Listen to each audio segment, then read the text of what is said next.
What's up, everybody? You are listening to Locked On Now NHL, local experts with the biggest stories on the ice. I'm your host, Daniella Bruce, and thank you for making Locked On Now your first listen every weekday. We've got our Locked On NHL host here to tell you everything you need to know as teams around the league come out of the All-Star break. The Stars started the second half of the season with a win in last night's biggest game.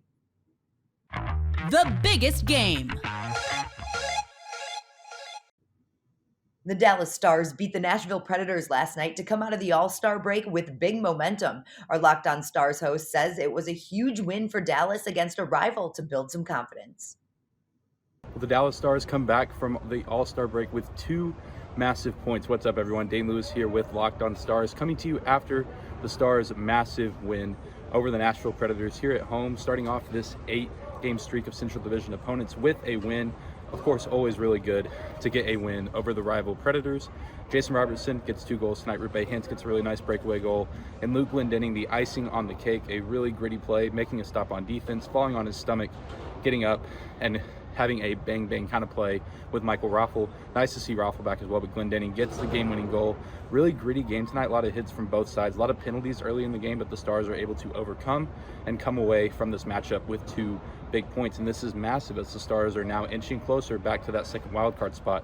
Calgary still in control of that spot, but the Stars certainly making their case to get back into playoff positioning. And the win like tonight shows that the Stars certainly belong in this playoff conversation still at this point in the season. The Philadelphia Flyers got knocked down one too many times last night as the Red Wings used consistent scoring to wear down Philly. Our Locked On Flyers host goes into why Philadelphia couldn't keep up in the late periods against Detroit.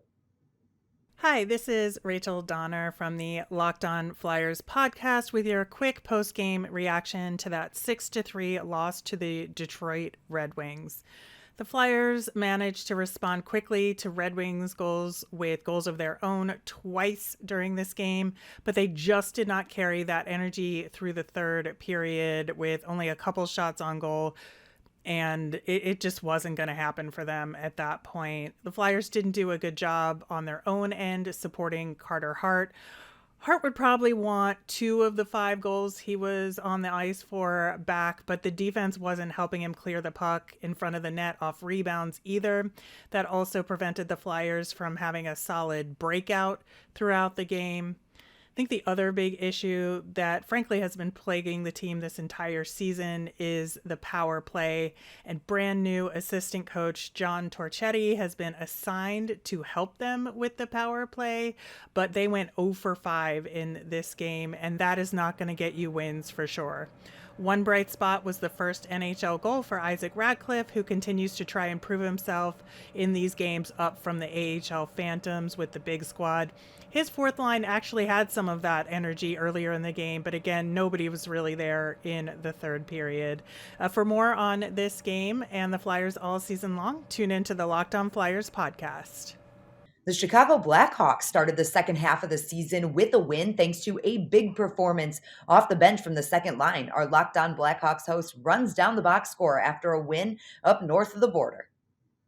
The Chicago Blackhawks come out of the NHL All-Star break and defeat the Edmonton Oilers 4-1 up in Edmonton. What's up, everyone? I'm Jack Bushman from Locked On Blackhawks. And tonight, as I just said, the Chicago Blackhawks defeated the Oilers by a score of 4-1 to snap their mini little 3-game losing skid that they had going before the All-Star break. And right from the get-go in this one, it was all about the second line, the Blackhawks second line of Alex DeBrincat, Kirby Dach, and Brandon Hagel. Less than 2 minutes into the game, DeBrincat opened the scoring for his 27th goal of the season. And then shortly after, Hagel chipped in for a goal as well to double the Blackhawks lead early on. And I talked prior to the game about how it was going to be really key for the Hawks to come out of the gate with a strong effort. Edmonton had just played last night, so the Blackhawks had an opportunity to really get things going early on with fresh legs after having a week away from the ice.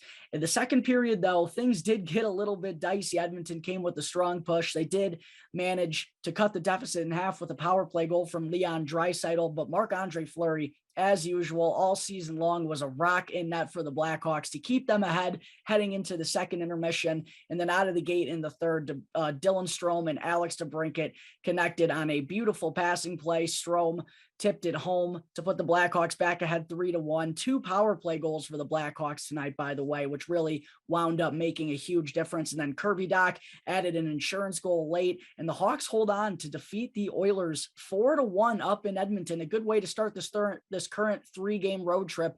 And with the Blackhawks mentality being, hey, we're going to continue trying here and let's see what happens. This is a pretty good way to start beating the Oilers 4-1 in their first game after the NHL All-Star break. For more coverage on this victory by the Hawks, be sure to check out tomorrow's episode of Locked On Blackhawks, your team every day. The Arizona Coyotes lost the front end of their back-to-back on Tuesday, but managed to take one win out of the two by beating the Kraken in Seattle last night. Locked On Coyotes recaps the win post-game. What's the key to the Arizona Coyotes winning a game? Well, the answer is don't collapse in the second period. Because we've been talking about that all season long, and guess what? They didn't do it this time. Because they actually got another win, a solid win, 5-2 over the Kraken. A solid response after losing the first game of a back-to-back 5-1 to the Vancouver Canucks. So they have a great response with that 5-2 win over the Seattle Kraken. A 34-save game from Karel Vejmelka, as well as a 2-goal performance from Nick Schmaltz. Yes, one of them was a empty netter in the final seconds of the game. But overall, good performance. Phil Kessel, 2 points. This is what you want to see from Arizona. And again, look back to what I mentioned in the beginning. They didn't collapse in the second period. They actually held it together. In fact, going into the third period, they still had the lead. They never surrendered a lead. They were up 2-0 for a while, and slowly, just slowly, at the beginning of the third period is when Seattle finally scored a goal. And then their second one, like, late in the game, like 4 minutes left. So the only 2 goals from Seattle were in the third period. So overall, as close to a complete game we can see from Arizona. And this is what we're going to see for a win. Arizona now 2-0 over the expansion team, Seattle Kraken. This is what I'd like to see. We're going to talk more about this on the next episode of the Locked On Coyotes podcast, part of the Locked On Podcast Network. And that's all today for Locked On Now NHL. Thank you for making Locked On Now your first listen every weekday. And now that you're done here, make sure your second listen is Locked On NHL and your team's local Locked On podcast. I'm Daniella Bruce, and this has been Locked On Now.